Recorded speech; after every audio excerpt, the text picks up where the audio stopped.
বিন্দু আসসালামু আলাইকুম।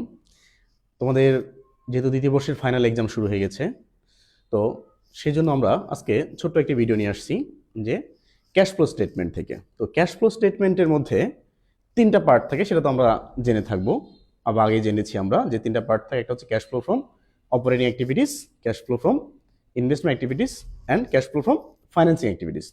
তো এই ফাইন্যান্সিং অ্যাক্টিভিটিসটা বা ইনভেস্টমেন্ট অ্যাক্টিভিটিসটা বা অপারেটিং অ্যাক্টিভিটিস তোমাকে পরীক্ষার মধ্যে আলাদা আলাদা পার্ট করে দিতে পারে, যে অপারেশনটা বের করো, ইনভেস্টমেন্টটা বের করো, অথবা ফাইন্যান্সিংটা বের করো। তো অথবা আবার কি একসাথে মার্জ করেও দিতে পারে। তো যদি আমাদের এরকমটা ফাইন্যান্সিংটা এসে যায় বা ইনভেস্টমেন্টটা এসে যায় বা অপারেটিংটা এসে যায়, তাহলে আমরা কি আলাদা আলাদা করে দেখে নিতে পারবো। তো ইনভেস্টমেন্ট অপারেটিং যেটা, সেটা আবার কি অন্য একটা ভিডিওর মধ্যে আমরা দিয়েছি, সেটা তোমরা চাইলে দেখে নিতে পারো। তাহলে চলো আজকে দেখা যাক।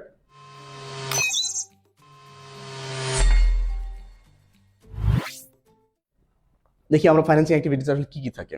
তো ফাইন্যান্সিং অ্যাক্টিভিটিস আসলে মূলত যে একটা কোম্পানির তার মূলধন, আমরা তো জানি ক্যাপিটাল, এই কোন কোন কাজগুলোর কারণে তার ক্যাপিটাল কমে বা কোন কোন কাজগুলোর কারণে তার ক্যাপিটালটা বাড়ে।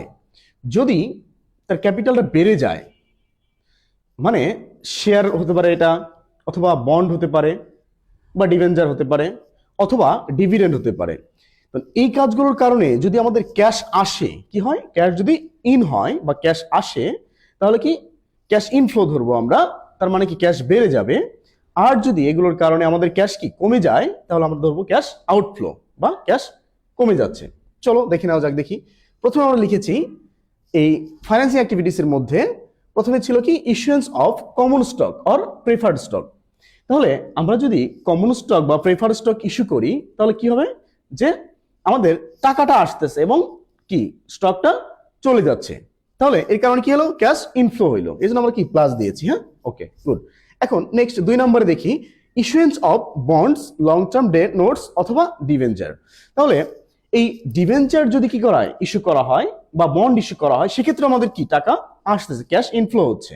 সো এটাও কি cash inflow from financing activities. আচ্ছা, এখন দেখি 3rd নম্বরে বলা হয়েছে redemption of long term debts or bonds or long term notes. Redemption মানে কি, যে পরিশোধকরণ বা রূপান্তরকরণ, যে আমরা এই লং টার্ম নোটটা কি করবে দিব, শেষ করে দিব। তাহলে এর জন্য কি আমাদের টাকাটা চলে যাবে, আমরা মার্কেট থেকে উঠিয়ে নিব। বন্ডটা কি করে মার্কেট থেকে উঠিয়ে নেব, মানে মেয়াদ পূর্তিতে আমরা কি করে দিব, সেটা কাস্টমারের নিকট থেকে নিয়ে নিব, কাস্টমারকে টাকাটা দিয়ে দিব। সো এটা কি হবে, ক্যাশ আউটফ্লো হবে। ওকে, নেক্সট দেখি নাম্বার 4 বলছে রিডেমশন অফ প্রেফার্ড স্টক। তাহলে প্রেফার্ড স্টকেও কি হতে পারে, যে শেষ হয়ে যেতে আমরা মার্কেট থেকে উঠিয়ে নিতে পারি, যেহেতু আমরা জানি কি প্রেফার্ড স্টকের কস্ট বেশি। সো একটা সময় যে আমরা কি করি, প্রেফার্ড স্টকটা উঠিয়ে নিয়ে নিই মার্কেট থেকে। ওকে, ওকে, গুড। আচ্ছা, এরপর আসি নাম্বার 5 বলছে পেমেন্ট অফ ক্যাশ ডিভিডেন্ড। তাহলে যদি আমরা ক্যাশ ডিভিডেন্ড দেই, তাহলে ক্যাশ ডিভিডেন্ডটা কোথা থেকে দিব, প্রফিটের একটা অংশ থেকে দিব। তাহলে সেই ক্যাশ ডিভিডেন্ড যদি দিয়ে দিই, আমরা সরাসরি ক্যাশে দিয়ে দিই, তাহলে ক্যাশ কমে যাবে। সো এটাও কি ক্যাশ ডিভিডেন্ডটাও হচ্ছে কি cash outflow from financing activities. আচ্ছা, এখন আসি হচ্ছে payment of interest on bonds, debenture or long term debts. তাহলে যদি আমরা এই ইন্টারেস্টটা দেই, কিসের ইন্টারেস্ট দিব, বন্ডের ক্ষেত্রে বা ডিবেঞ্চারের ক্ষেত্রে। ওই রিডেমশন বললাম, রিডেমশন হয়ে গেলে কি ইন্টারেস্ট সহ আমাকে কি করতে হবে, ম্যাচিউর হয়ে গেলে আমাকে ইন্টারেস্ট সহ পে করতে হবে। তাহলে ইন্টারেস্ট সহ যদি পে করি, তাহলে ইন্টারেস্টটাও কি ক্যাশে যাবে, তাহলে ক্যাশ আউটফ্লো। ওকে, গুড।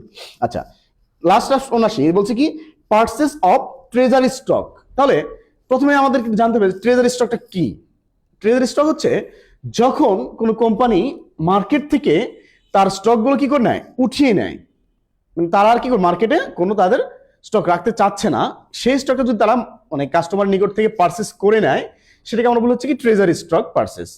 তাহলে কি হলো, যে যদি কাস্টমারের থেকে আমি টাকাটা উঠিয়ে নিই বা স্টকটা উঠিয়ে নিই, তাহলে তাকে টাকা পে করতে হবে। তাহলে টাকা পে করলে কি ক্যাশ আউটফ্লো, টাকা চলে গেল, এটা কি কারণে, ফাইন্যান্সিং এর কারণে চলে গেল। সো এটা হচ্ছে কি, যে ফাইন্যান্সিং এর কারণে ক্যাশ আউটফ্লোটা হলো।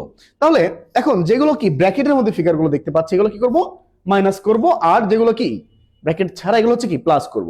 তাহলে প্লাস মাইনাস করে যে ফিগারটা আসবে, সেটা হচ্ছে কি এই ফিগারটা আসলো। তাহলে এটাই হচ্ছে কি আমাদের cash flow provided by or used by financing. মানে যদি আমার কি ক্যাশ ফ্লো পজিটিভ থাকে, তাহলে আমি বলবো কি প্রোভাইডেড বাই, আর যদি নেগেটিভ থাকে তাহলে বলবো used by financing activities. Thank you, আল্লাহ হাফিজ।